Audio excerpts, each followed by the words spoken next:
10. 10. It goes to 11.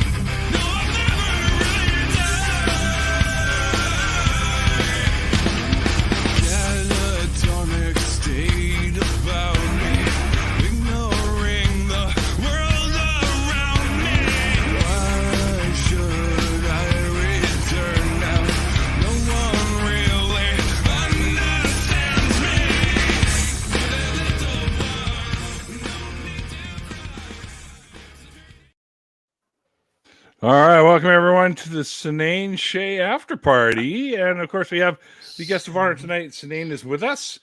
Mikey is not with us currently; he's doing another show at the moment, but he will jump in sometime before we bring this to an end. We also have my friend Michael Earhart is with us. Another good friend, Stephanie Helms, is with us. And another good friend, Mr. Canadian Allman, is with us.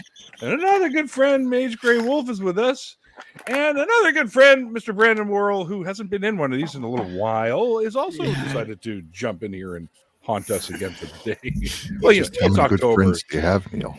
I've got lots of good friends. Lots of people. That's how it works. I'm just amazed people actually like me. So there you go. Well, now you've got one trained in nuclear science, too. Did you just say nuclear? I did nuclear. That's the appropriate way to say it. Nuclear. Yes. Nuclear. According to the smartest guy in the class, we all say nuclear or nuclear. Oh, Nuclear. It's hard to say. You can't even pretend to be dumb. Nuclear. Nuclear. Whatever. You grew out a beard, I see, Brandon. Yes. Yes, it has been a while since you've seen me. So Yes. You got like some flea spray for that too, or? Oh man, that's harsh. Yeah, now I'm harsh. That's I Neil. know I'm well enough, so Neil. I'm just. You have been kneeled. Yeah. Cynane, I want to say once again, thank you very much for jumping in with Mikey and I tonight. Your story is fascinating, to say the least. And from what I remember is you're putting, we didn't even get to mention this in the actual interview part itself, but you're putting together a book. It's still in process, but you showed me sort of a draft of what was going on there. And and you brought some of it up tonight. And it's just insane, some of the things that you've had to go through, or at least maybe not so much go through, but had to deal with on your journey out of this wackiness that they call nationalism, evangelical, QAnon, fucking crazy shit. So, and I do want to say, because I didn't get a chance to in the interview, kudos to you for doing so. Oh. For finding the light, so they see. Thank you for having me on. Like, really though, and Pleasure.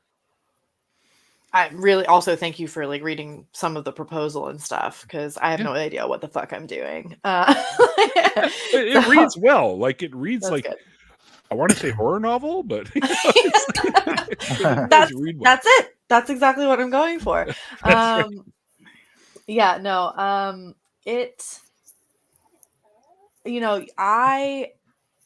Oh, hang on. Doorknob Head has a question for you. Can I have? Yeah. Yeah. I should start when the book comes out, we'll pass them out at like the opening party or whatever. Everybody's totally. So you should have like your merch that has tinfoil hat. Yeah. No, I honestly, it was very difficult to go through, especially like not really knowing what was happening, but I still got off easy. I've made a few I've met other people now, and the big thing was like I've made a few TikToks. Like I'm not huge on TikTok. I just kind of like put out a couple videos, but I literally got thousands of comments of people saying how they related and sharing their QAnon like post 2020 stories, and like Right. I had it so easy by comparison, and I fully appreciate and realize that. And you know, and it was so hard for me. I can't even imagine like what some of the things other people went through. People who like physically lost family members who died because of the pandemic, or because they refused the vaccine. I lost You two know, people myself, so I I'm know so exactly sorry. what that is. And I struggled so hard and had so little direction initially that I just want to, you know, I'm writing the book because I'm just hoping that like if somebody else is going through that and I can find them in like the early stages, that I can at least point them to other things, like point them, you know, to some stuff that might help, you know? Right. So yeah, it's all just horrible. You So, know,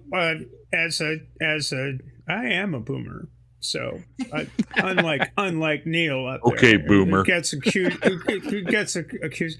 But one of the things I found fascinating and extremely praiseworthy is your mention of Hofstadter and the paranoid style in American Love politics. Which was an essay. It was an essay that was released in, I think it was the Atlantic. It might have been the New Yorker. I think it was the Atlantic though. In the mid '60s, and I think what's missing from a lot of people's perspective is the fact that this is nothing new. no. We've been dealing with this stuff for my entire life. I mean, think since humanity's been around, being born in 1953, I lived through the McCarthy era. Yeah. I lived through the John Birch Society. Oh my God. I lived through all that. The John Birch Society actually was headquartered. Robert Welsh is that asshole. His headquarters was in Belmont, Massachusetts, which was the next town over from the town I grew up in.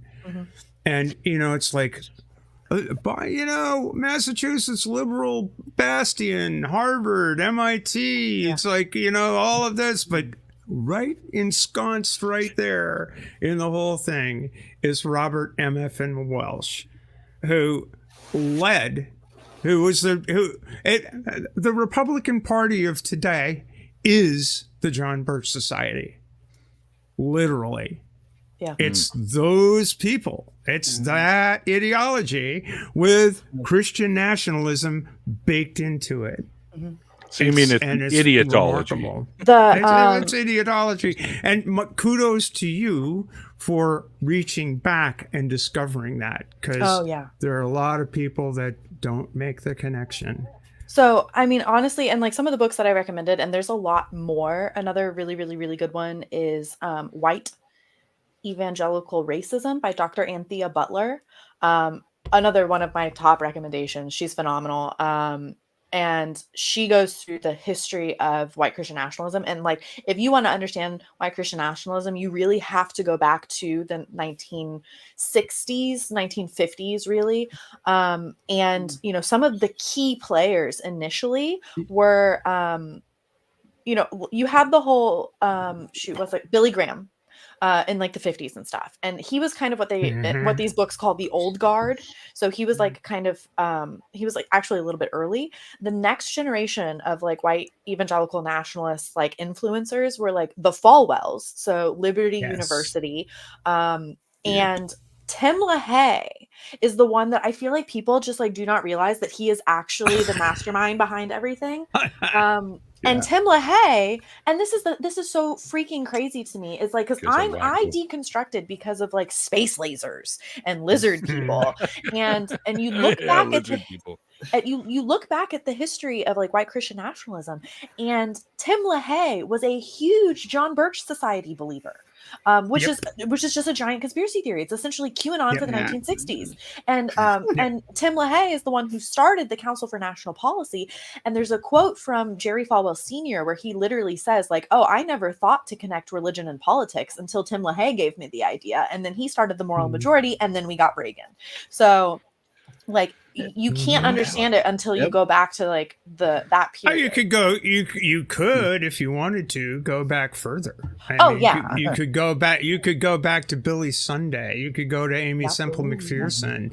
You could go to Charles Lindbergh, where America first began. The first Great Awakening. movement was Who was the Yeah. Catholic priest up in Michigan that was real famous in Crazy the shit. 30s? The Catholic priest that was Father Coughlin. yeah, Father Coughlin. Yeah. Yeah, he was an Well, asshole. And that's why I really liked the Hofstadter books on anti-intellectualism, because he goes all the way back to like the founding of the country and like really talks about how a lot of the, the paranoid style and like everything that he talks about later is baked into the culture thanks to kind of the history of the spread of like denominations, like Christian denominations, and how they broke out, and the deep intertwining of individualism into like the American like just consciousness.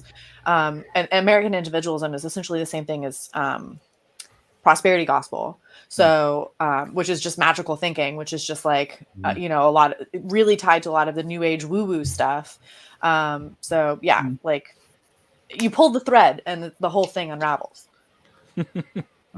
Yeah, a lot of people don't realize that the First Amendment is guaranteed for separation of religion and government. It comes from the plain fact that the 13 colonies all had essentially established churches within each one, and they didn't want the federal government saying, "Hey, you Catholics in Maryland, you have to worship at a national church. You Puritans in Massachusetts, you do too. You Anglicans in Virginia, you do too," et cetera and so forth. The First Amendment was to allow everyone to worship the way they wanted. It was just the freedom of religion, the freedom to practice just ran away religion. from that. Congress shall make no law. That was the whole idea. Yeah. So, And then you have those who think, oh, that means you still have to have a religion, though.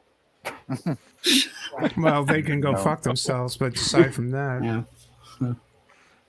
Yeah, no, that's really, I can't remember the exact statistics, but I think it was like 60% of the United States population is religious Christian. And Fairly close to that, I imagine. Yeah, that sounds good. And the statistics of people in Congress who are Christian is like over 80%, which is just like a that's huge what they'll vibe. tell you.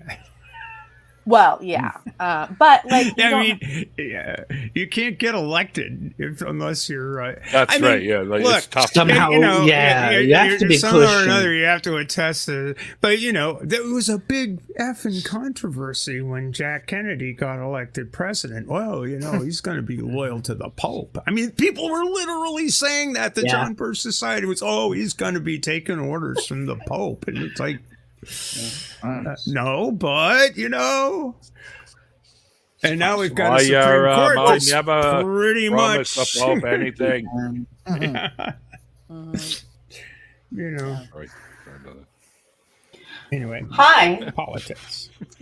Yeah, there's someone new here. HR. That way? HR. No, I was just letting everyone go off. I was loving it. That way.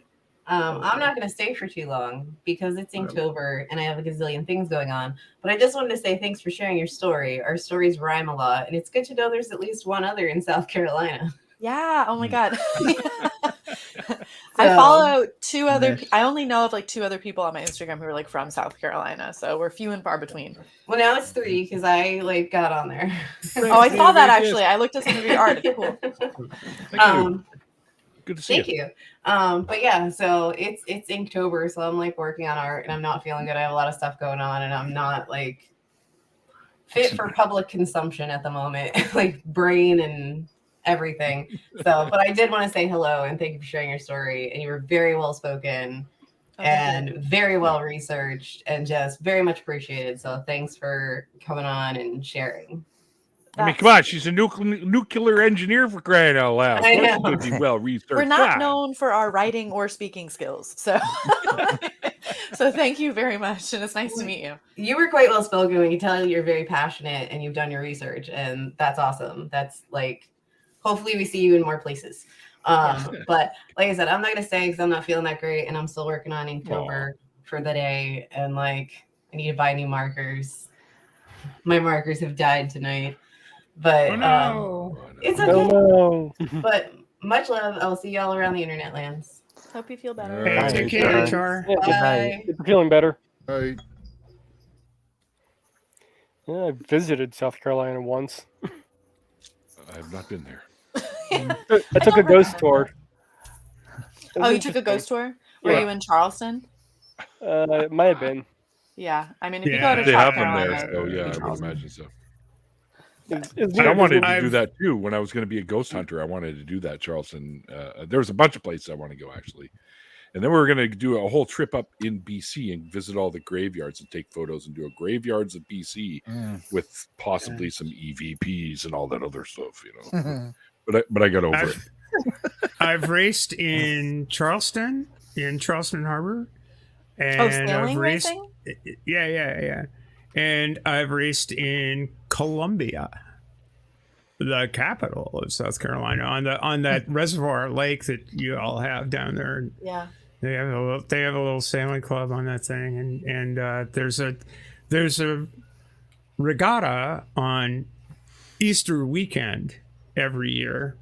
J24 regatta on Easter weekend every year, and on Sunday they have a sunrise service. It's a regatta, which is really fucking funny.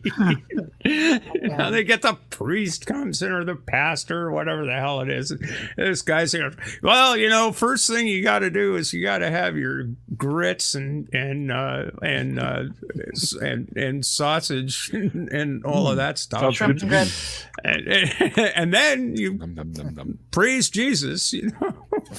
It's weird For because the food you're not supposed to be eating, the shrimp. Oh, you know, it's like, yeah. And then you go sailboat racing. It's one of the weirder events on the calendar, but it's always fun. it's weird because I grew up in Florida, and so there's obviously like a ton of like beach activities and stuff, a lot of like church beach activities and things, and so they would always do like the baptisms Really? like in the ocean. And Wow. Oh, nice. oh yeah, and they would. So water in my eyes. Sorry. There's the Easter service would always be like a beach sunrise service. Nice. And so like I grew up doing that. Like that was so normal. And like all of the summer camps were like beach related. Of course, the girls had to wear t-shirts over their bathing suits and sometimes shorts as well. For fuck's sake. I mean, really, but- seriously. Now, no.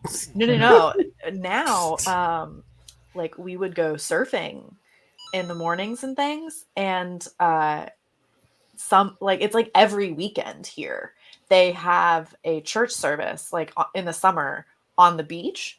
And now like that I'm outside of it and I like have to surf there, and like they're taking up the whole beach, and like their music is playing really loudly, and they're like, you know, taking up this huge space right by the like the boardwalk to get onto the sand.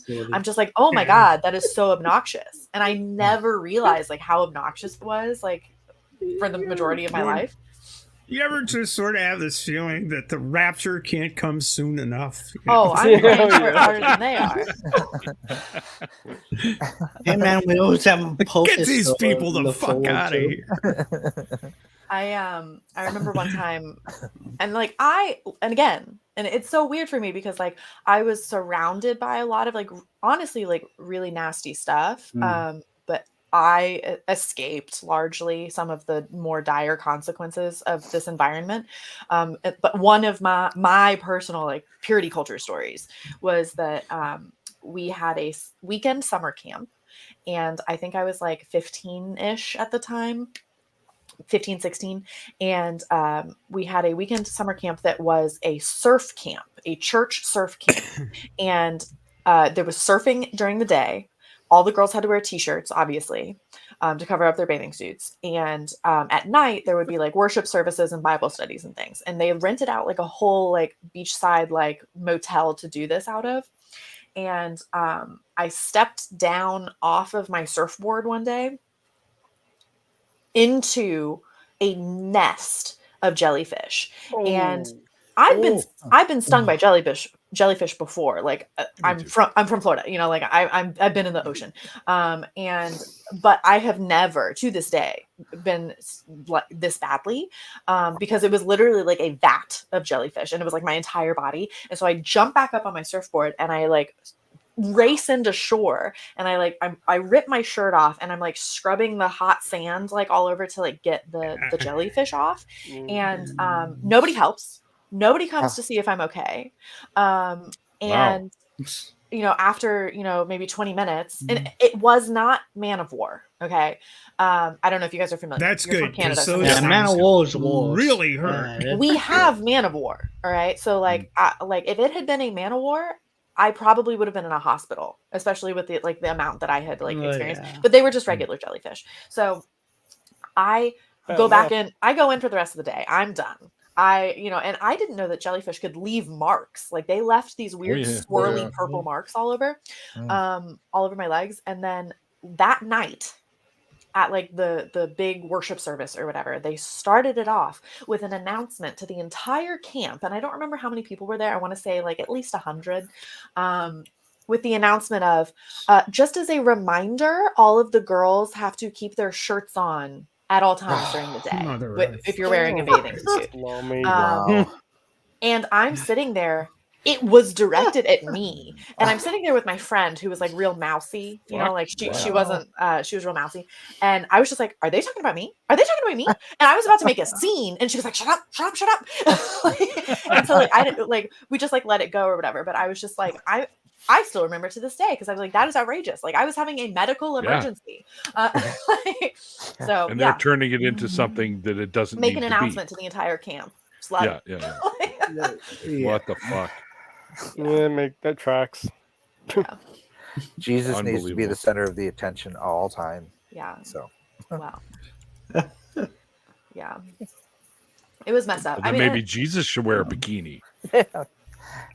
It's bad everywhere, but I feel like it's just like it's more accentuated when you live in a place where it's hot, and so people are wearing less clothing and stuff. Right. But yeah, and I played volleyball because I'm pretty tall, not athletic, but tall. And it stings. I used to play beach. What the? Sorry. Sorry Oh.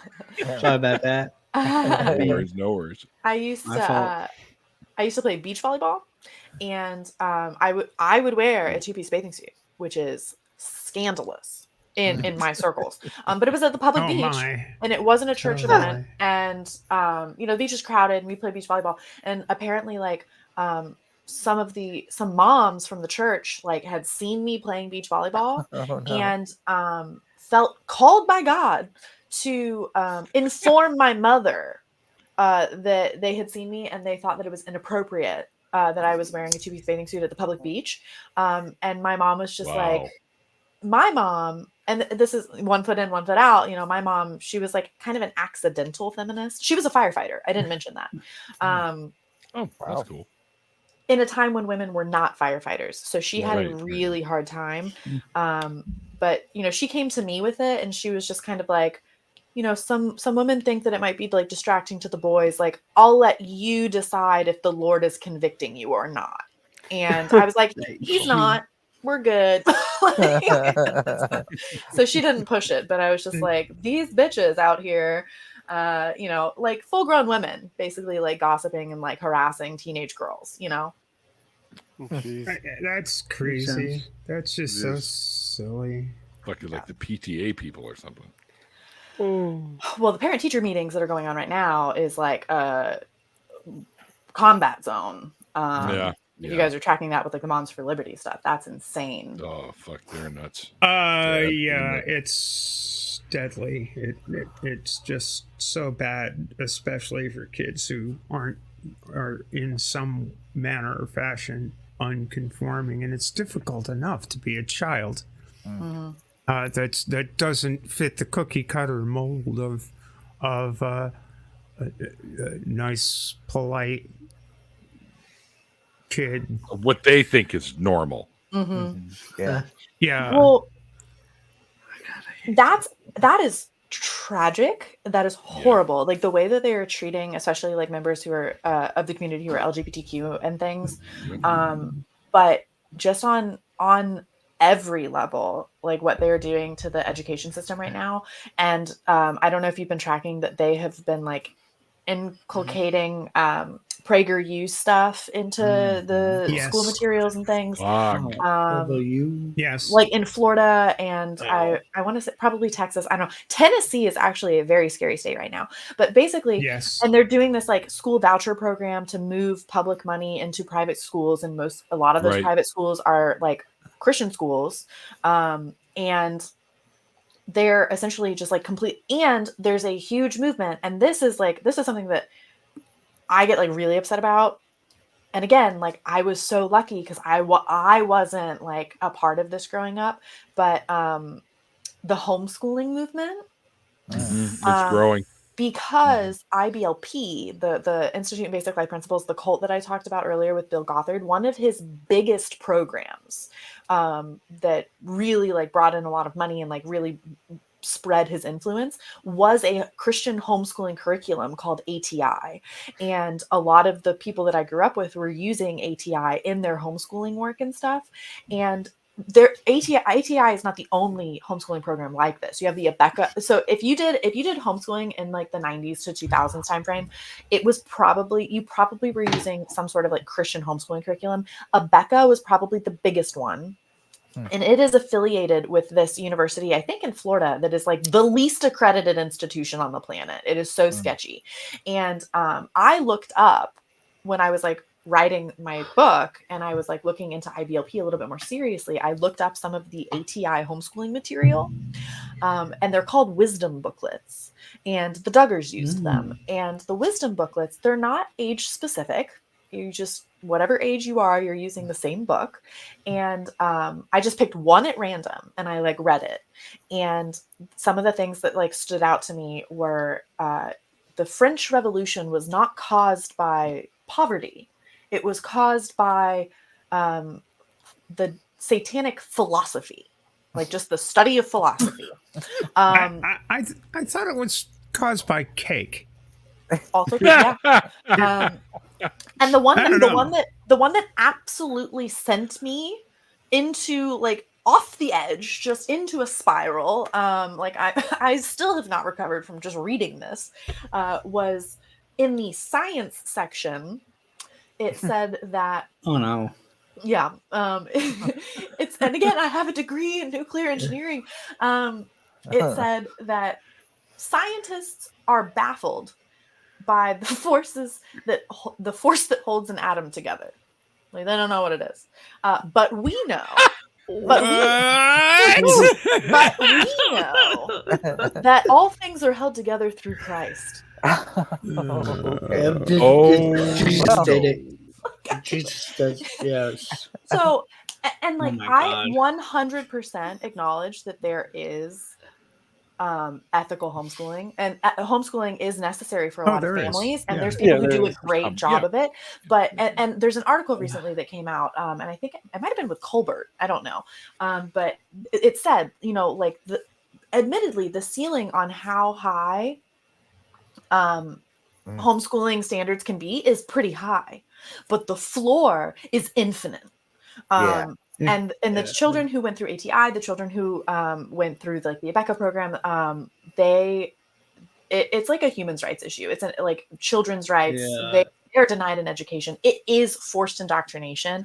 And what they're doing right now, just broadly throughout the education system with the PragerU material and the Moms for Liberty, is literally just trying to institute that, you know, everywhere. And it's heartbreaking. So it's kind of key to recall that the whole Christian school movement, white supremacy, got its start. Yeah, that's where I was going. That it got its start after desegregation, after Brown versus Board. It really got going after Brown versus Board. Again, 1954. The whole "I don't want my white kids learning with all that black kids" thing. Yeah. Mm-hmm. So Mm-hmm. that is honestly the heart of like so much that's wrong. One is the parents' rights movement that we're seeing right now, and it's huge with DeSantis, and it's huge with the voucher thing and the homeschooling thing. And the other thing that is literally immediately connected to this is the anti-abortion movement, because going back to Tim LaHaye and Jerry Falwell and the 1960s, 1970s, like end of the world, all of these, you have these mega pastors, Jerry Falwell, Tim LaHaye, Patterson, Criswell, maybe, I don't know, but each of these like big guys, they had a mega church with like, you know, thousands, tens of thousands of people. They also had their own private schools. And then later they each developed their own political lobbying group. So Tim LaHaye had Council for National Policy, Patterson had the Christian Coalition, Falwell had the Moral Majority. So they had dynasties.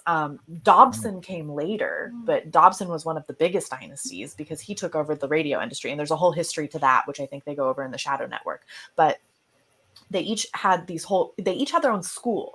And when I think it was actually before Carter, but by the time I got to Carter, who was the president before Reagan, they had done away with segregation, and they were the IRS was trying to implement the law, like actually enforce the law against segregation in schools. And all of these white evangelical dynasty kings who had their private Christian schools did not want to desegregate their schools. And so Carter was making them. Carter's IRS was forcing them to desegregate their schools. They were going to lose tax exempt status. And so that is where the argument of parents' rights developed, because they said it's the parents' rights. They should get to pick and they should get to control that. And the Bob Jones University. So Bob Jones University, which is actually in South Carolina, gross. He was one of these mega pastors. He had a university. That was kind of the battleground. That was on the front lines of all of this. They were the first ones to kind of like say like, no, we're not going to desegregate. And then the IRS was like, you lose tax exempt status. And so that is what pushed Jerry Falwell to start the Moral Majority to get Reagan elected, because they said that like Carter wasn't helping them out at all. And after they lost this whole like segregation culture war, the white evangelicals needed a new, like, because honestly, like, they lost the tide on that. Like, the general public was like, you know what, maybe like segregation is not the way to go.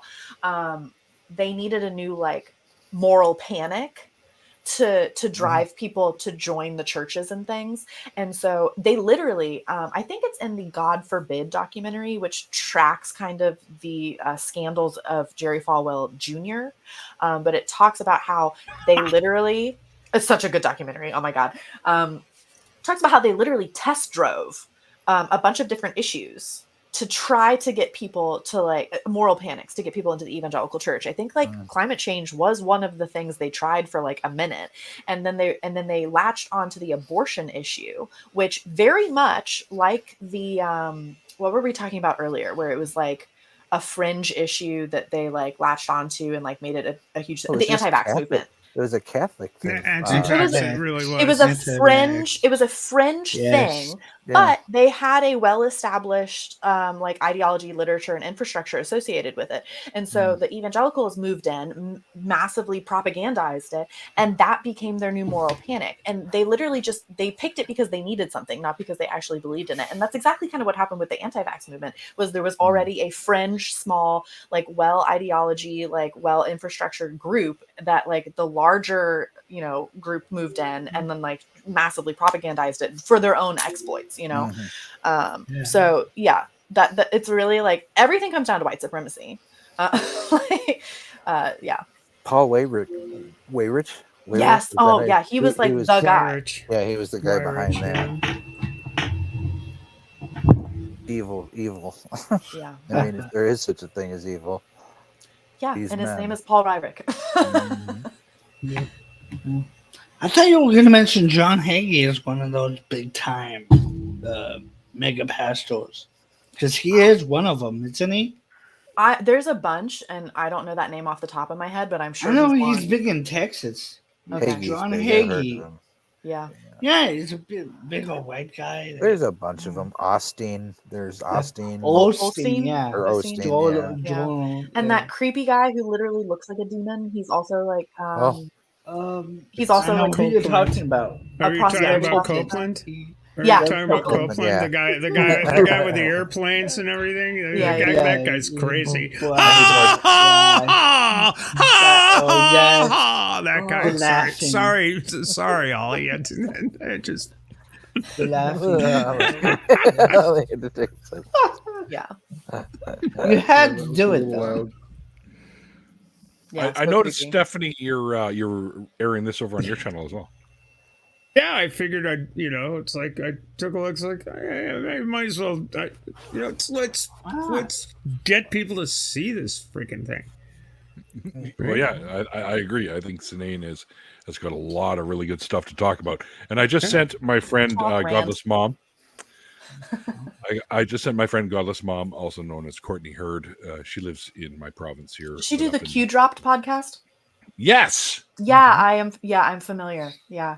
Okay. I just told her about you, and I sent her your email, just so you know. Oh, thank you so much. That's awesome. Okay. Yeah, thank you so She's much. good people. Yeah. I've had dinner at her house, and man, she can cook. Holy cow! Oh, that's so nice. Nice. There's a lot of you guys up in Canada because I'm also I've talked to Apostasy and her mom, and they're Canadian. Yep. And I adore them. Like They're great. Yeah, so They're up in the Okanagan, which is also where Godless Mom is, and actually all her and Apostasy and Apostasy's mom, Dee, we all got together for a big dinner at a pub there one night that I threw together. So yeah, it was a good time. Yeah. Lucky Canadians. Oh, there's many more of us. Kilted Atheist. Oh shit! By the way, damn it! I think he sent me a message. Many more of you. I'm pretty sure it's a threat. I'm actually surprised Chicago doesn't have a bigger. I mean, I look at Austin and I go, well, wait a minute. There's that many atheists down in Austin. How many? Chicago should have a robust, huge atheist community. And yet, there's lots in Austin. I've been there a couple times for all that stuff. So yeah. I'm in South Carolina, so I'm not keeping my hopes too high. I expect every day I am one step closer to being burned at the stake as a witch. So that's fine. Oh, you'll need to come to Massachusetts for that. Specifically Salem, which I will advise you people. I was racing in Marblehead, which is right next door to Salem.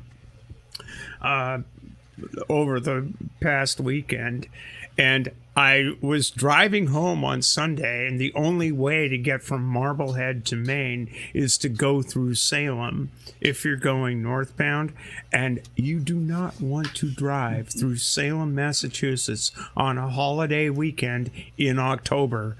It doesn't matter whether it's Halloween. It doesn't matter. It just in October generally, the whole town looks like you've gone to Hogwarts. It's ridiculous. It's absolutely insane.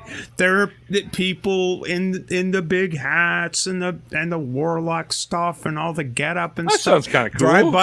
Drive by the House of the Seven Gables. I mean, it literally took me 45 minutes to get through the center of for town. all the looky-loos, I bet you passed. But everybody's sitting there. It's like, and the streets are narrow, and it's just, oh my God. Don't go through Salem in an automobile in October on a holiday weekend. Just don't. Bad idea. I would like to visit it. I have not been though. It's fun. Salem's fun. It's like, Massachusetts is fun. It's my native land.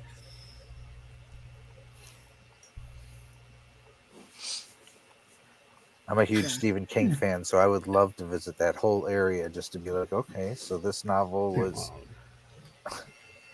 written with this in mind. Well, Stephen King is Maine, my friend. But he also writes about the whole Northeast. He writes about the whole Northeast corridor, though. I just Yeah, found true. his book on writing at like a thrift store, which I was super excited about. But I haven't read it yet. But I've heard good things. So I'm not like a huge Stephen King head. But you know, when I get some time, I'd like to be.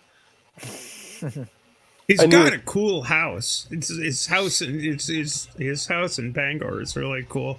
He's got these really creepy gates and stuff. It's whoa. Yeah, I knew We his lost plumber Brandon. down here in Florida. Wait, say that again. Sorry. I knew Stephen King's plumber. Oh, down here in really? Florida. That's quite the claim to fame. Yeah, well. Is that the 6 degrees of separation thing I see? Or what do they call it now? 6 degrees of Kevin Bacon? 2 degrees of Kevin Bacon away from Stephen King himself. That's right. That's funny. Yeah, I'm in a it's kind of like a book club, but it's for like writing because I'm trying to write a book and have absolutely no background in that whatsoever. And See, I would have not known that just reading what you gave me. I would have thought, thank you. She's probably read something. So no, STEM. I do calculus. So right. Oh God, my grandfather taught calculus at the University of British Columbia. So. Oh, really? Yeah, that's cool. Yeah, but I'm in this writing group, and they would meet like once a weekend, and they recommended the On Writing by Stephen King. Like they were talking about like it was like a great book or whatever. But I was going to these, and especially like one of the first ones. It's like 4 or 5 women, and they're all like artsy types. You know, they're all like writers. And they're each like writing a different project, and they're all fiction, so they're much more artistic, and mine's obviously like nonfiction. It's the most fiction nonfiction that you can get though, because I am talking about, you know, like lizard people.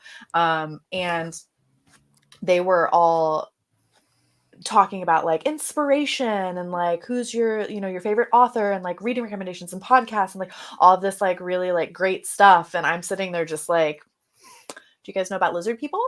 I don't know how much I can contribute here. Don't worry about the lizard people. The magma men will keep them in check. That's right. Wait, the who will? The magma men. Oh yeah. I gotta ask, as I'm somewhat, you know, I don't fly in the actual circles of. How serious are people about lizard people? I mean, some people get some are very serious. This is actually like really fascinating. And like if it hadn't actively destroyed my entire life, like this would have been like a fascinating thing to just study for me. But QAnon it's kind of an umbrella term, and it's kind of lost its meaning. It just means like pretty much any conspiratorial online whatever. And like there is a core theology to QAnon, but the demographic that QAnon like really appealed to was like 2 separate things. One was the white evangelicals. And, you know, it appealed to the end times, like Antichrist, Left Behind style, like prophecies, right?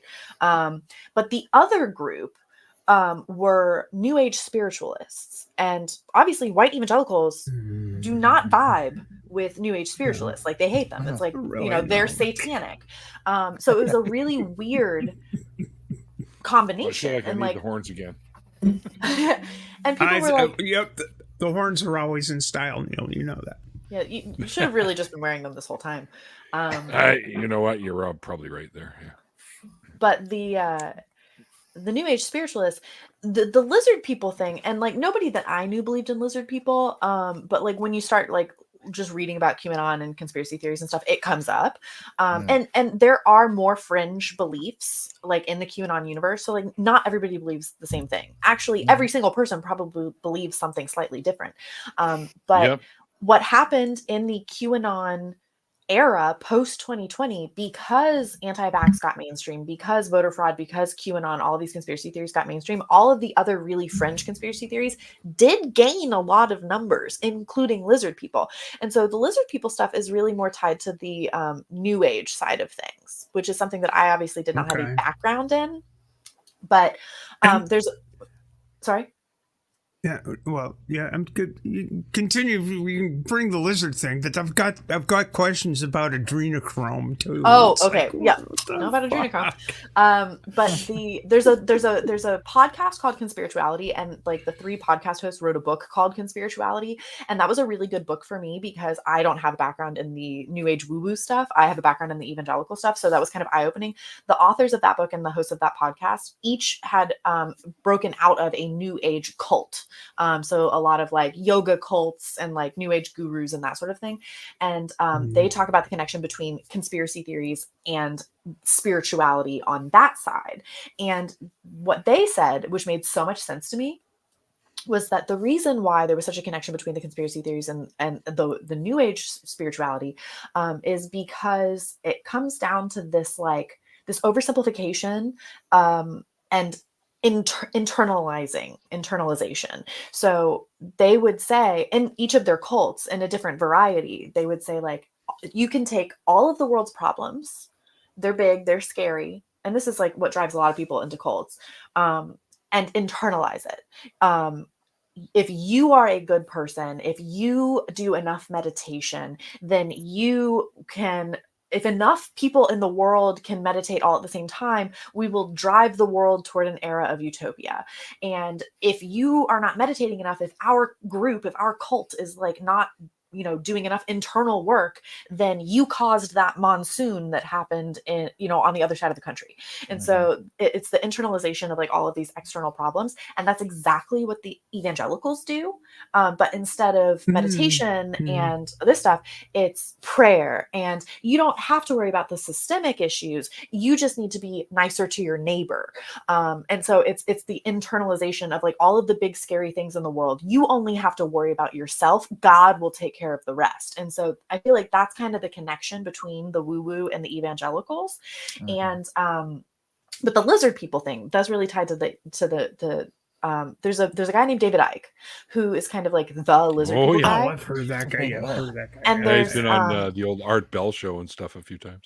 he's huge, and there's other people, and a lot there's a whole movement called like the secret space program, and so like, and they all believe different things. So I'm just going to tell you some of the stuff that I've come across, but like basically they believe, I think David Icke's version of this is roughly that there are lizard people called Anunnaki, and Nice.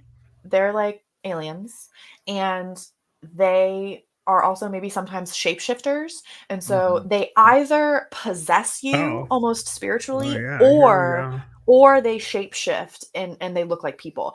Famously, per this lore, the royal British family are lizard people.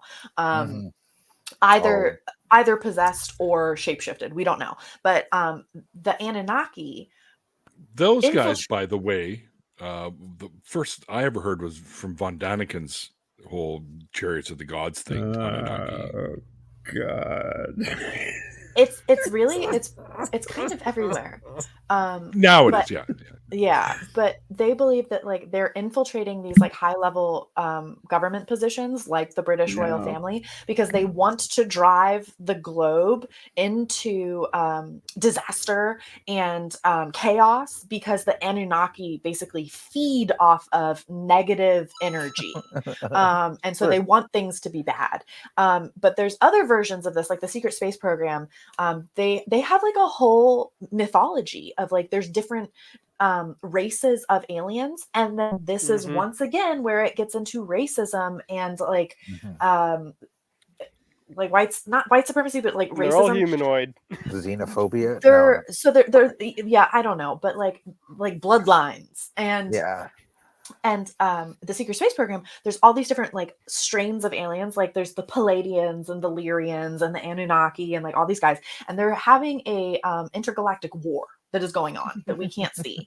And in some versions of it, they think that like each of us is a projection of a different alien. Like your true alien self is like somewhere in space, and you were just like a projection of that personality or something. And so like you can take a quiz online. This to is see. rather L. Ron Hubbard. I was going to say they're Yeah, treading, yeah. it is. Yeah, there's treading some in L. Hubbard in Ron there, yeah. Hubbard For territory. sure. Yeah. Yeah. You know, You if- can if take I- a quiz online to see which strain of alien you are. I'm a Palladian. My husband's a Lyrian. And Nice. Nice. and And you and so discovered like this through an online quiz, Yeah, right? yeah. Obviously. This is really wonderful. but wonderful like stuff. Very- and then, very like, then you get scientific. into like the bloodlines thing, and then like that gets like kind of racism-y, and like it's just it's very distasteful. And then there's a huge overlap between like QAnon people and secret space program people and like David Icke people and like all of that. So Well, if I ever discovered another planet or a solar system, I'd name it Nibiru just to screw with the people who believe this stuff. Name it. What's that? It's coming I'm through any telling day you. now. Nibiru. I'm telling you, the lunacy has come a long way since Ram Dass and Tim Leary. I'll tell you that. Yeah. Good grief. How many Those videos guys there are? actually had a point, really. It's like, just go. Yeah. yeah. I'm losing my But horn. you mentioned adrenochrome. Does everybody know what that is? Oh, yeah. Mhm. Yeah. I don't know if everybody does. Well, yeah. So like that's kind of the heart of like the true QAnon conspiracy theory, which is that there's a secret That's cabal where I'm of going with that. right, the secret cabal of global elites,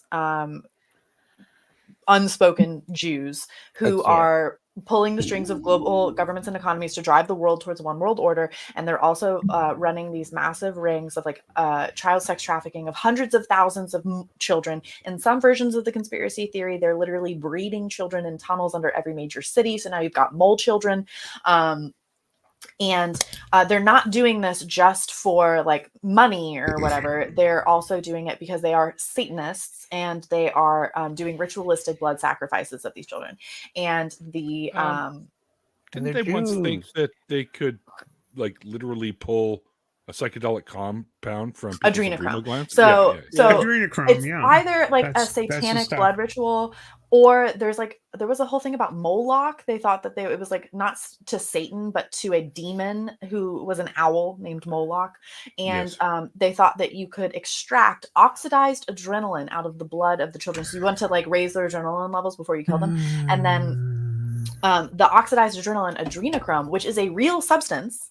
And I'm pretty sure you can like buy it on Amazon. You can. And it's not, it doesn't do anything. Like they think that it's either like a wicked high, like it's a drug, or it's like an anti-aging serum. And I'm like, if anybody has seen Hillary Clinton lately, we know that it's not an anti-aging serum. So like, Or Nancy Pelosi. yeah, or Nancy Pelosi. Right. Fabulous style, but not so much. I mean, look, yeah, I wish you all the best as you approach the age of 70. Well, I'm going to be hopped up on that adrenochrome, so there you go. well, we'll see. But yeah, so they think that like they're farming essentially mole children for adrenochrome. Welcome back, perfect timing. See what you walked Hey, into. Mikey. Mikey. Hey, Am I too late for the free adrenochrome giveaway? No, No, just in time, buddy. absolutely not. It's not free, It's Mikey. right there. You Nah, gotta send us $99.99 and we'll send you 1 month's supply of It adrenochrome. comes with your next pizza order, I believe. Free or I walk. But Really walk. the problem to all of this, and I mean, it sounds problematic enough, but like the thing that's like really, really, really, really scary, and this is exactly what you were talking about before when you said that like people think that Ben Shapiro isn't a problem, like, oh, he's just talking or like whatever, is that He's a fucking problem, all right. this is insane, but most people don't know who Q is. Most people have never been on 4chan or 8chan. They don't know what QAnon is. They've never heard of adrenochrome. When I told my family and my bridesmaids and all of these people like what QAnon was, and I was like, hey, like watch out, the white evangelicals are falling for it. They were like, what are you talking about? Like, we don't believe in mole children. Whatever you're talking about doesn't apply to us. And they couldn't see the connection. And, but it is the same. And the other thing is that this is extremely damaging to actual child sex trafficking charities and law enforcement and organizations. And so there is a huge danger in moral panics because it distracts from legitimate work. And we saw this in 2020 with the Wayfair conspiracy theory. There was a whole bunch of these organizations that literally had to step forward and make statements saying like, please stop. It was like the trafficking, United States like trafficking hotline, something like that. They had to make out a statement about Wayfair specifically saying we are being inundated with hundreds of phone calls about children in cabinets. We can't do work for people who actually need help because of this conspiracy theory. And then a little bit after that, the hashtag Save the Children QAnon, pastel QAnon conspiracy theory thing came out, which was basically where they soft-pilled all of the Christian and Mormon mommy bloggers into believing in QAnon because they didn't talk about adrenochrome. They didn't talk about mole children. They just said like, oh, there's child sex trafficking. And we don't like that.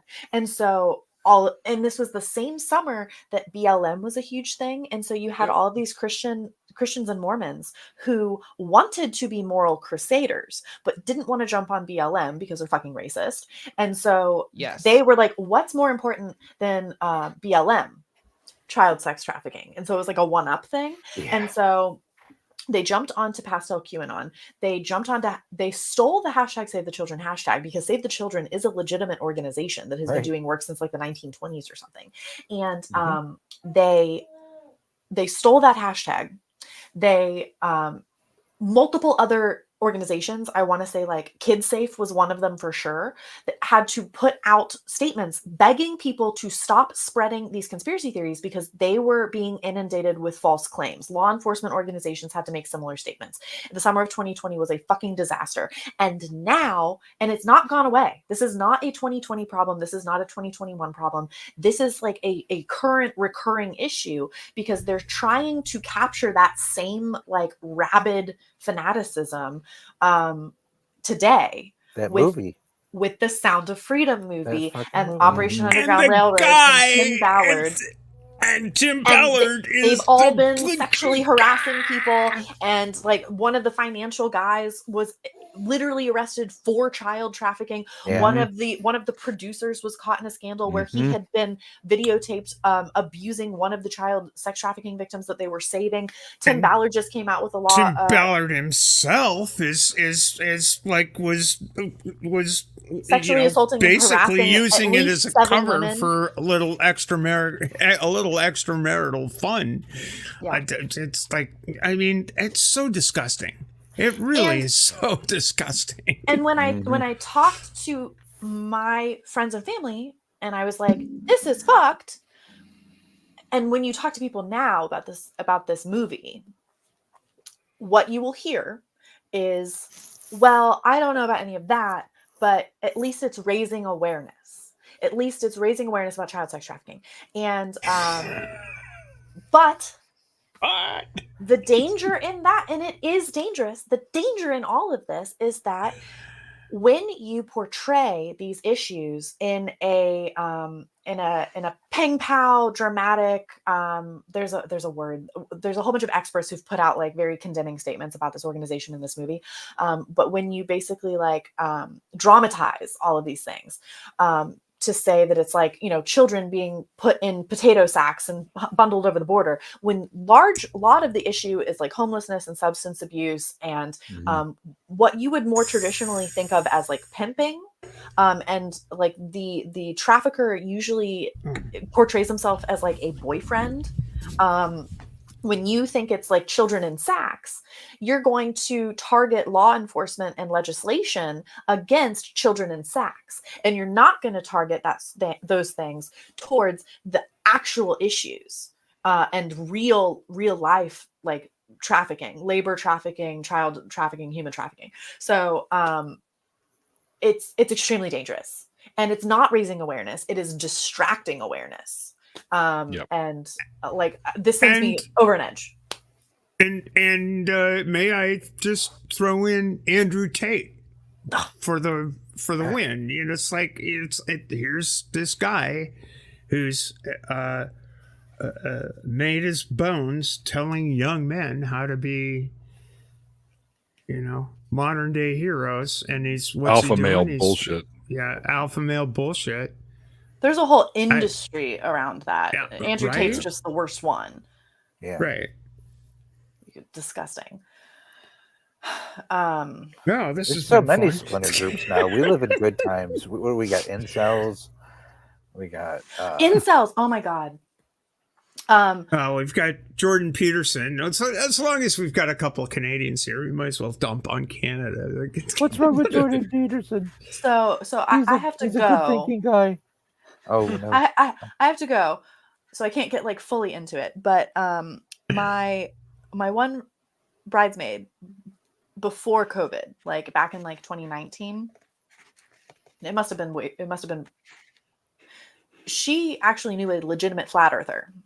In our hometown, because of course it's in my hometown, and I got to meet him, and this is actually the first chapter of my book, is just talking about like the time that I met this flat earther, and my bridesmaid had actually tried to set me up with him like many years before this, and I didn't know he was a flat earther, but she did. But like, bless her heart, she's beautiful. She's very much like the homecoming queen type. And she lives in like High School Musical. So if you wear glasses, she thinks you're smart. So she was like, well, he's a nerd because he like is an incel who lives in his room, and she's a nerd because she's good at math. So I'm sure that they're a good match. But she tried to set me up with a flat earther. It didn't work out. Years later, 2019, I get to meet the flat earther. He gives me like so I'm over at her house with Kathy, that bitch. And he comes over and gives us like a 2-hour dissertation on all of his. He showed up with maps and textbooks and notebooks. Hold on. I need you to go through every single one of these notes in grand detail. And now we get to the good part. I told you, this is literally the first chapter of my book.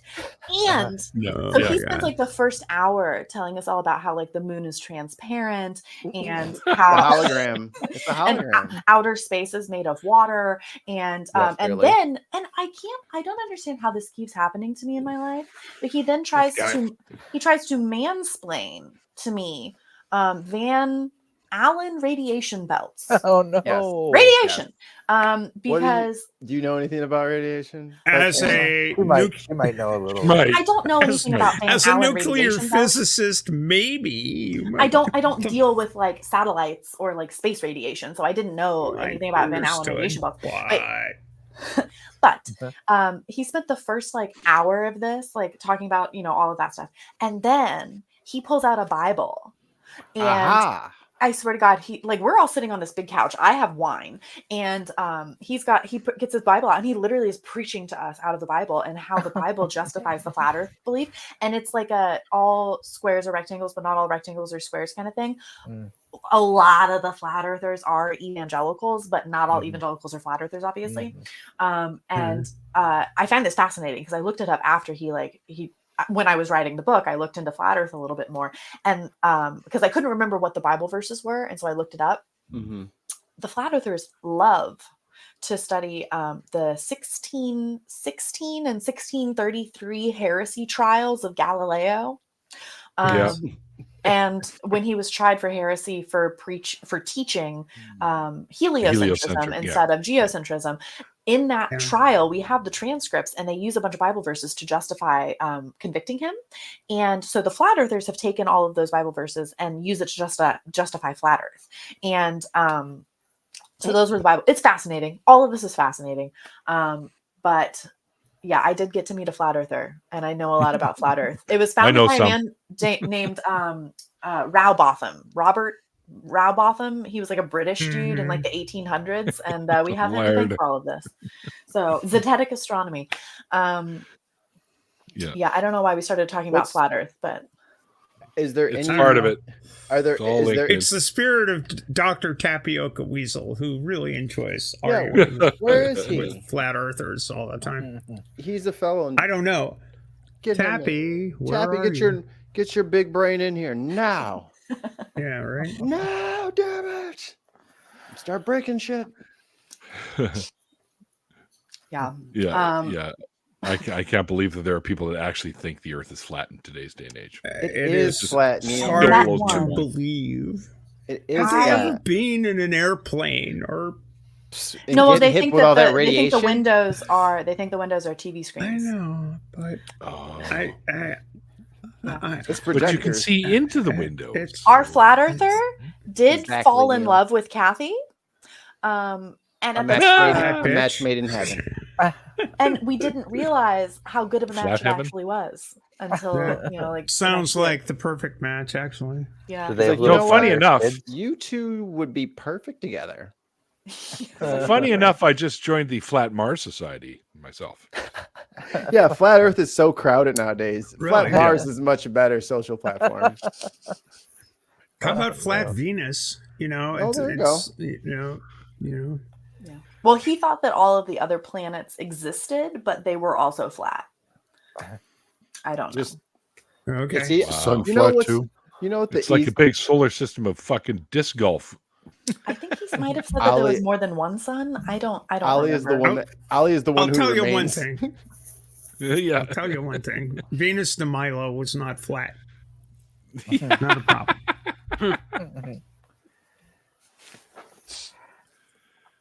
All right. I have to cut out, but it was really nice That's to all meet right. all of you, and thank you so much for having me on tonight. Our pleasure, Great Sinead. story. Oh, it's cool. Absolutely For sure. great story. Yeah, really nice to meet Yeah, you guys. it was Thank you so much. Nice Later. meeting you. Bye. Have Bye, a great everyone. rest Care. of your Good night. night. Bye. All right, she's gone. Let's talk about her. She's great. Absolutely great. She's amazing, like fantastic. Yeah. Like, Incredible. I was excited right after reading the first email. She went through all the stuff that she was going to talk about. I was like, "Oh yeah, you are definitely coming on this show." yeah, yeah. And so we made it happen. And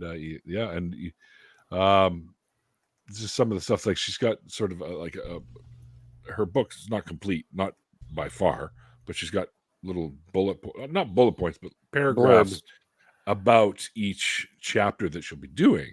Right. So, the first one's on the lizard people, which is that's just fucking. I'm sorry. What? What? Well, Yeah. Oh, new people in the Yeah. chat. Jasper, welcome, Jasper. yeah. At least that's not a name that I don't think I've seen before.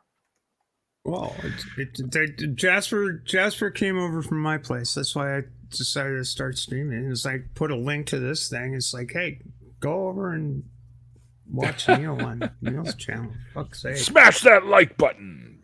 Yeah, exactly. Like, subscribe, and all that stuff. You know. Or I'll send all my attack jumping spiders to your house. I understand. I was away from keyboard when you mentioned that your jumping spider had farted or something. Pooped. Yeah. Yeah. I was watching. She crawled up on. I have these little plastic leaves in there, kind of, for some flora, I guess you could say, and you got some cork board in there and some sticks, and I got a little fucking Grogu in there doing the whole force thing. And she was Nice. crawling on him That's great. earlier, but she was on the two leaves, and she wants to go into the higher leaf so she could get up to the little pieces of wood that I have stuck to the side, like little steps to get up to her little hidey hole. And as she crawled up to the higher leaf, she left a little poop behind her. And I went, "Oh, I see." oh," and I've seen them there before, but I've never actually seen any of my jumpers poop, like witnessed it. So That's it was exciting. exciting for me. This is turned Is into it though? German. Is it really exciting? It was German. cute. Well, Come on. I actually, you know what this makes me think is it makes me think that I'm going to need to quiz Bree, Highside spider poop? about It's a lot like bird poop. I understand, but you know, she does have the hive, you know, and it's like has she investigated the toiletry habits of the various insects she keeps? It's like, this is curious. Yeah, Maybe it's a obviously everybody perverse poops, obviously. curiosity. That's not Some perverse. way. All right. What is that? Is that Kira? I have no idea. Yeah, that's Kira. She's got a lot to say today. She's trying to stay awake. Oh. She don't want to go to sleep. She's singing. Mm-hmm. The song of her people. The baby Nine song. She holds her binky up in the air and goes, "Oh." I like it. I was like, yes, pray to the binky god. I'm not teaching my So I missed. tricks. That's a little hard. I missed the 500, but Neil, to you. That's awesome. Oh, cheers, thank you. Yeah. And Mikey was like, "Oh, I don't know if it's the 500th because we had Matt on." I'm like, "So still an episode, and we still brought up." It's not a deconversion. Doesn't matter. I've had multiple non-deconversion stories on. So then those But don't we still count. talk about. Well, okay. Here's the thing: if I do an interview, it counts. If it's not a deconversion, it still counts. I had Bionic Dance on. I've had the white supremacist guy on who was never really religious, but they all sort of had some wooey shit that they believed in the past. And Matt even spoke about that a little bit too. And we also spoke about building atheist community, which is also important. Thunderdome. That is friends very are- important. It's still the 500th interview. Boom. Fine.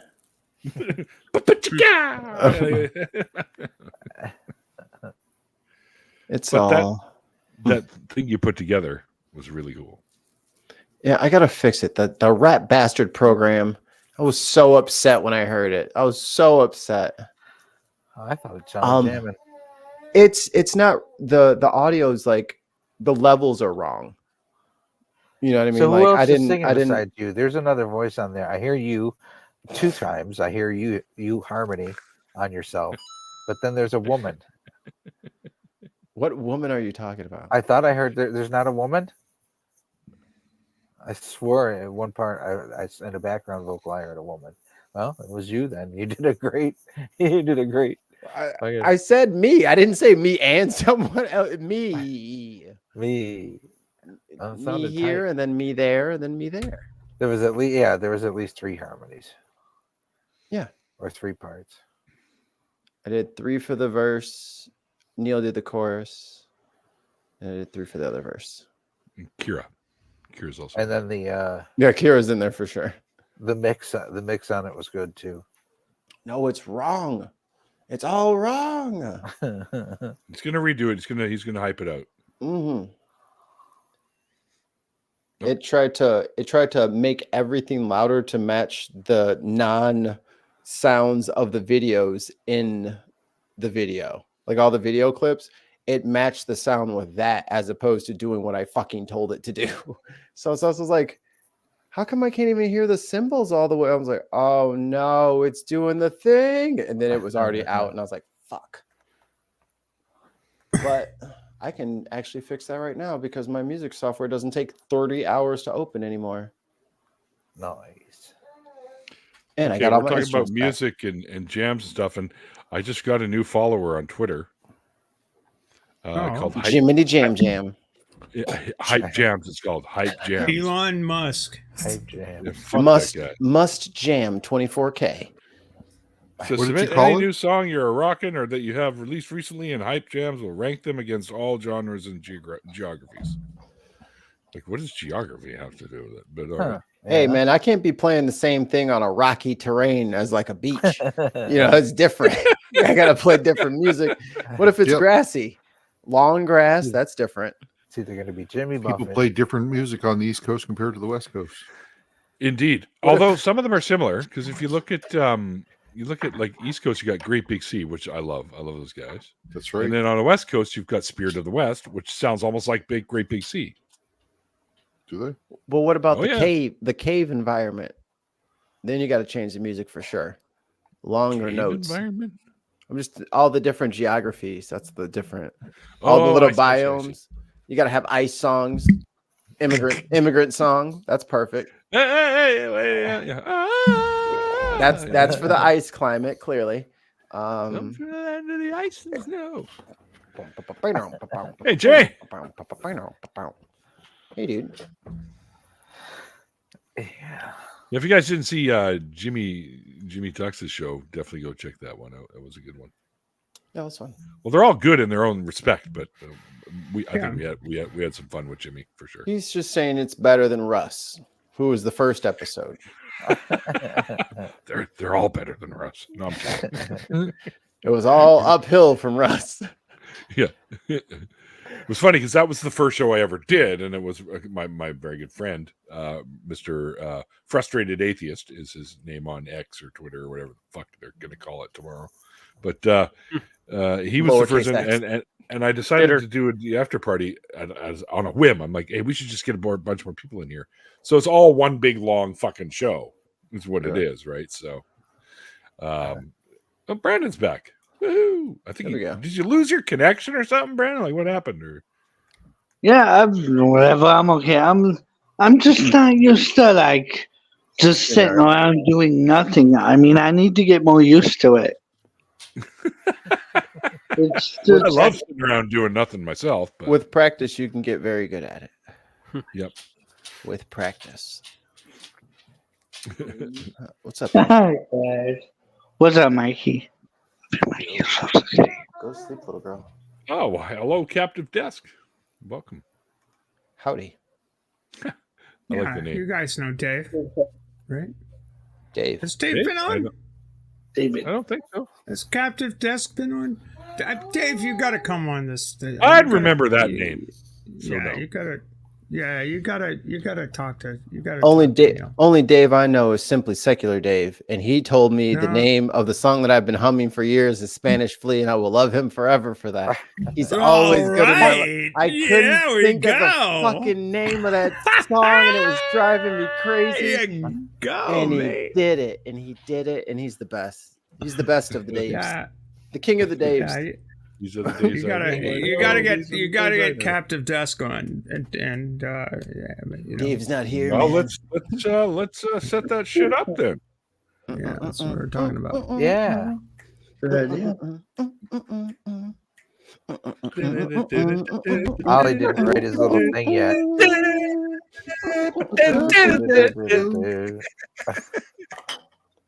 And then, dude, the music video is hilarious.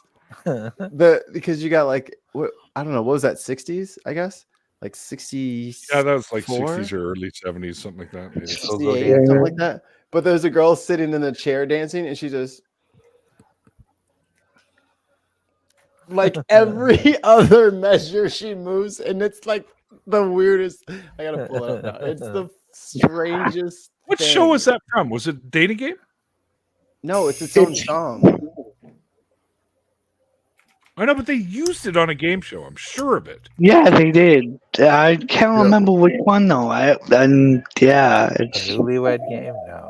No, I think it was the Dating Game. Oh, maybe. Well, I could just Google that. It wasn't the Dating match game. game. I used to love the match game as a kid. That had all the cool kind of guitar-y shit in it. But all right, I'm not gonna play the audio for obvious reasons, but clearly. But you got to check out my girl over here with the. She's over here. Spanish Flea is the dating game. Yeah, you were right, Neil. Look at this dance. I'm doing this from now on. Herb Alpert and the Tijuana Brass. Here we go, man. These are my people. This is the best. Like, this is the best. Like, look at my girl back here. This is the best dancing I've ever seen in a music video. Yeah, look at that, right? There we go. Provocative. Pure 60s right here. Pure 60s. Saw that jitterbugging, didn't they? Look at that. Look at that. Jitterbug. That's even earlier, Brenda. That's like the 40s. Jitterbugging. That's okay. Well, Big band and swing. that's a poodle skirt days, right? Unless you're talking about Herb Alpert. Wham. Herb Alpert was a '60s guy. He was A&R Records is Herb Alpert. Talking about the jitterbug Wait. though, that was with the poodle skirt days, Yeah. right? Okay, yeah, that's We've been in streams together, and we didn't talk to each other. That doesn't sound like me. Yeah, seriously. I got a big mouth. Are you sure you got the right Neil? I mean, what are we talking about here? It's like this doesn't make any sense. Well, I kind of have a unique look, so he's. Yeah. If we Looks were, like this. not a bit for you.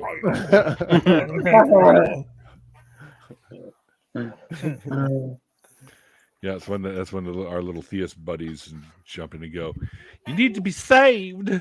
You need the blood of Jesus all over you, so you can go to heaven." No, I don't hang out want with blood. other assholes like me. No, I don't want to be covered in blood. No.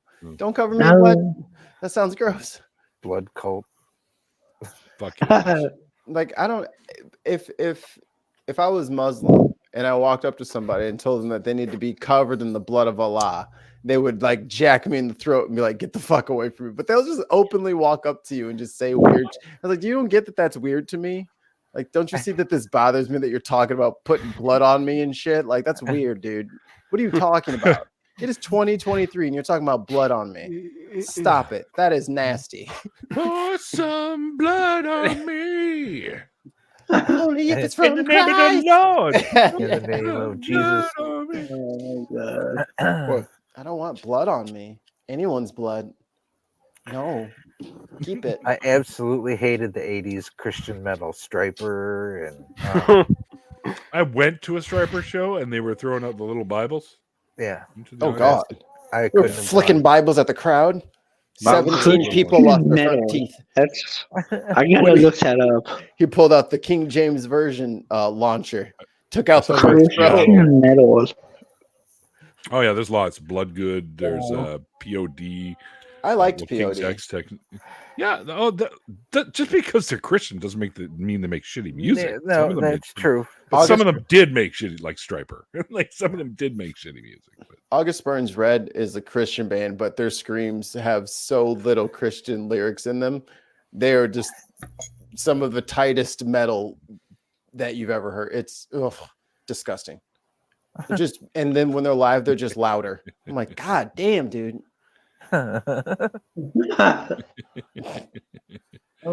you have been Metal's anointed, John. They got like a little squirt Saved. bottle. They got a little squirt bottle for atheists, like cats when they get up on the counter. It's like, no, blood of Blood Jesus. squirt Blood of bottle. Jesus. Yeah. No. I'm burning out! Anything but that. I got mine right here. All right. So don't even fucking try it. All right. I got it right fucking here. All right, so No. this is Not actually again. to keep the spider habitat with a high enough humidity level. That's for Are you saying it's to keep Spider it wants to moist? poop. So the spider wants keep to it poop. moist. It's to keep it moist, Neil. Yes, that's right, Michael. So the spider could poop comfortably. nice. Nothing's worse than a dry poop, I tell you that. Oh, don't even start, man. I think I had too much cheese the other day. It wasn't good. Oh no. The plumber should be putting his third kid through college. My boss at work is like, "Why were you in there for like 25 minutes?" I was like, You don't want to know, man. You don't want to know. By the way, get a plunger. We're gonna need to shut this place down for security or for quarantine Hazmat protocol. reasons. Yeah. You're gonna need some new the fire hazards. We're gonna have to take this whole just start get the tape. Just start going around the building. Just start. If you have any going around. problems, we got an AED right outside the door. I remember when they first got those for like high school, and we were like, "What the fuck? You're gonna zap us? Talking Why to would you, you and it zap talks us?" to you, right? The training ones. You ever tried those ones? Well, I'm saying like I was a student, and then like they Yeah. implemented them in the school, and we were just like, "Oh no, the hell, you're not about to zap me with that." It's like it's in case someone goes out. I was like, "Nah, fuck that. Leave that thing up there." Because we were like, "Why do you have zappers for the kids?" Yeah. Do not go in there.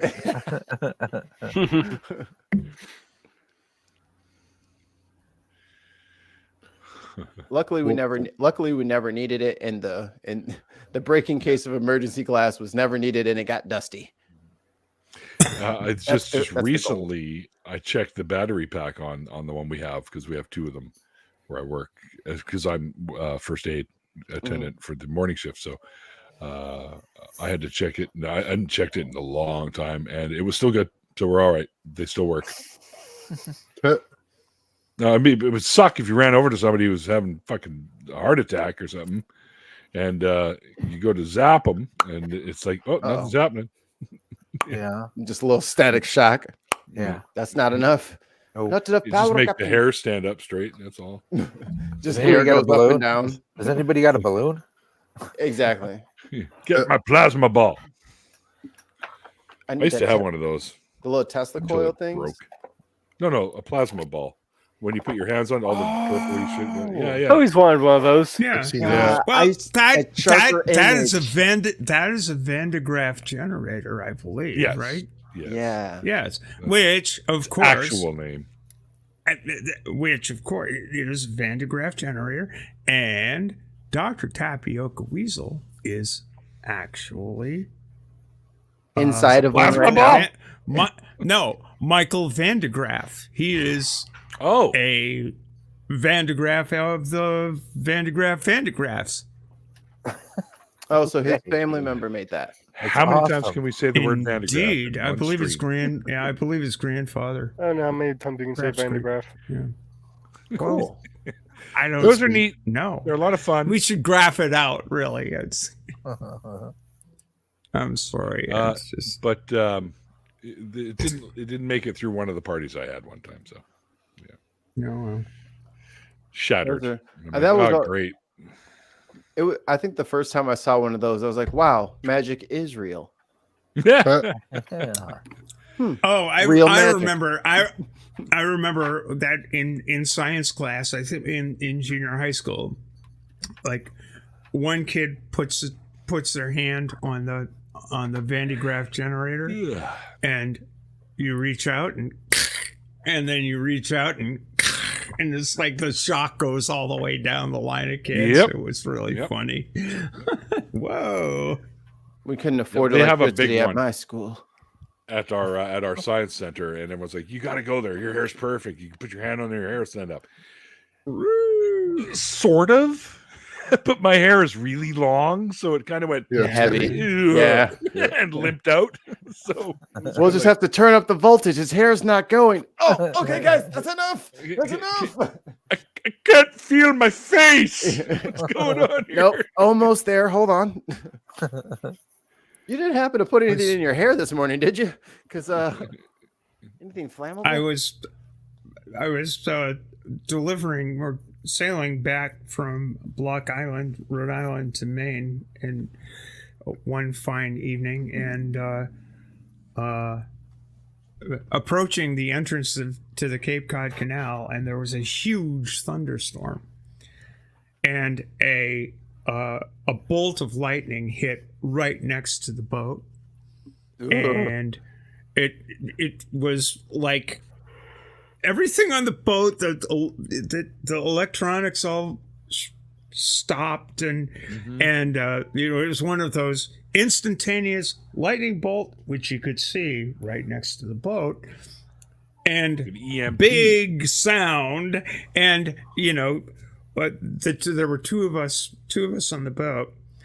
Don was driving, and I was trimming, and we were lifted up into the air. It's like boom! Oh wow! And the hair. Don's kind of bald, but my hair just stood right up on end. It was like, whoa, that was scary. Yeah. Man, that would suck to be like out in the middle of the ocean, a storm comes, like, well, luckily the lightning will hit the tree next to. No, but no. See, there's this big metal thing going up. I felt really because don't touch the rigging. It's like this is one thing you do learn. Don't go anywhere near the rigging. It's like, don't touch it. Can that stuff even be insulated? Because I mean, if it's in the fucking it is water, actually it's grounded. No, it's grounded. The rig is grounded to the keel. The keel is lead. Okay. And so it can do damage if the ground isn't good, but it rarely does. But it is scary as fuck. It's like, what the? Whoa. You said loud, and holy fuck, you're right. It is so loud when you're near a strike. Yeah. I mean, it was.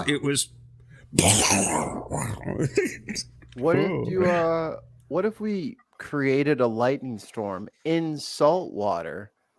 Could we make lightning batteries the size of the ocean? Wow. The ocean isn't real. Also true.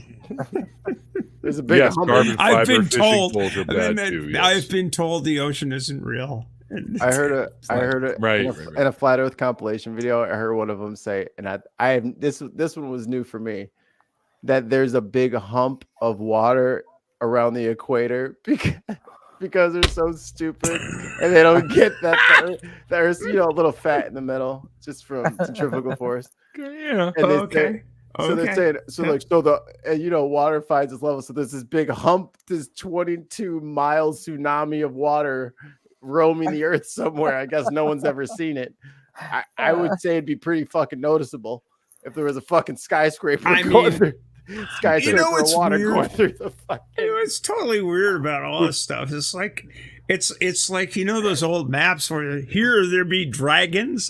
These people are still stuck sea monsters. Yeah.